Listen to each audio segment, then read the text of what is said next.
And I also think about his life. His experiences, of course, he grew up in a comfortable life. And he had a teenage life, which all parents would scold. He loved to drink. He loved also, going out with friends. He would also get drunk. He was a normal teenager. But since he was a child, he wanted to become a priest. He got influenced by the parish priest of Silay. But his father did not want that, because his father said he's too young to enter the seminary. So when he finished college, he entered the priesthood. And because he wanted to serve the people, and that was the best way he knew how. And it was there that even there, he would, as a seminarian, he would go out to the urban poor areas and talk to and get to know the people and help the people. And it's really funny. Via Facebook, there is one woman who got in touch with us because she said long ago when Louis was in the seminarian, as a seminarian, he would visit their urban poor area. And that they were very poor, and that Louis bought them a house. Louis says, I never bought anyone a house. But she claims with all her might that he bought them a house. So, and the thing is, Louis can't remember this at all. But she even every day now, she's still writing it. And she kept saying that Louis brought them out of poverty. And Louis said, I just helped, he would pay for the tuition of young people to study. But he kept insisting, I never bought a house for anyone. So that's her story. And that was his soul. He was always people touched his life. And the turning point for him were the series of incidents that happened in his life. Hiyang was the first, when he stood up for these settler peasants whose land were being grabbed, and he dared fight Gustilo, the warlord of the time. And when you say warlord, he had his own army. And they were called, I think, the brown shirts or the black shirts or something like that. And when he brought down the peasants, and they were fighting for the peasants' land, and the bishop agreed for Louis to meet Gustilo in Gustilo's place, and the bishop accompanied him. And of course, how these despotic landlords, he was above everything, and he was boasting, and Louis got angry, and he banged his hand on the table, and he said something like, that's not true. And all the guards of Gustilo cracked their guns at him. And he was fearless. He was ready to be shot for his principles, for standing up for the people.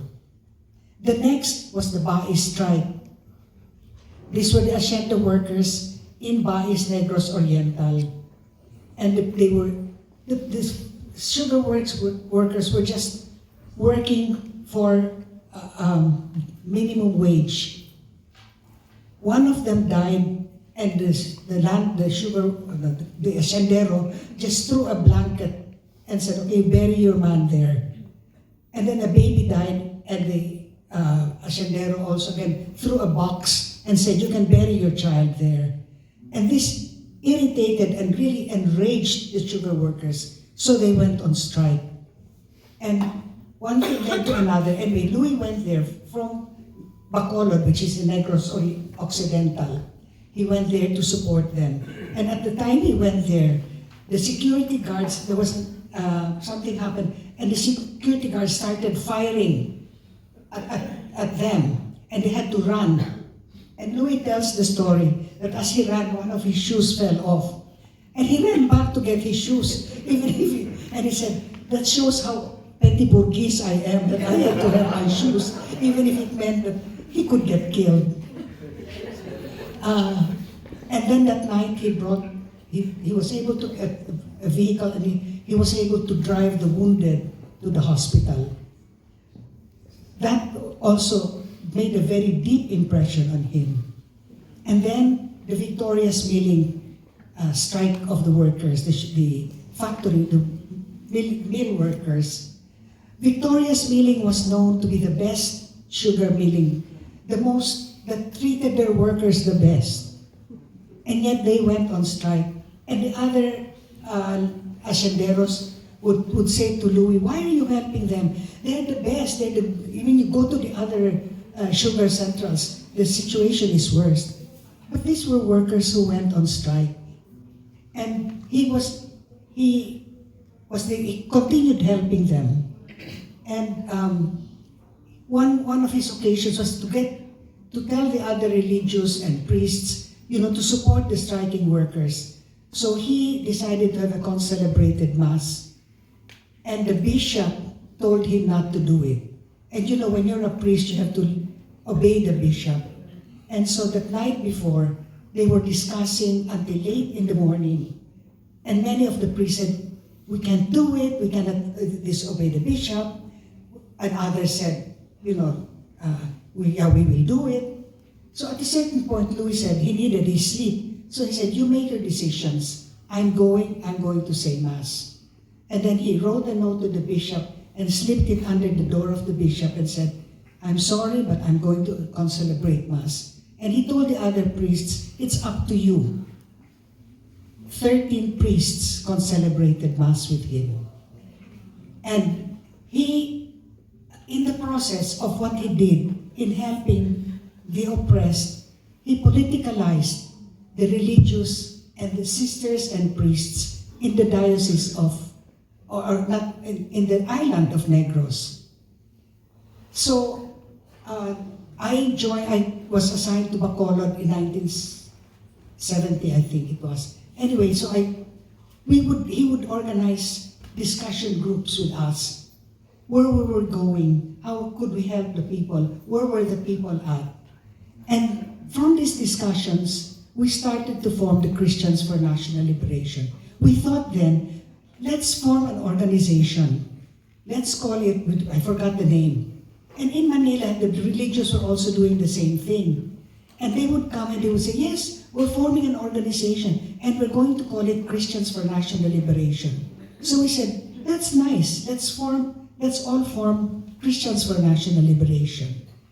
And in August 1972, 1 month before the declaration of martial law, we had the first General Assembly where Louis and I were elected to the Executive Committee.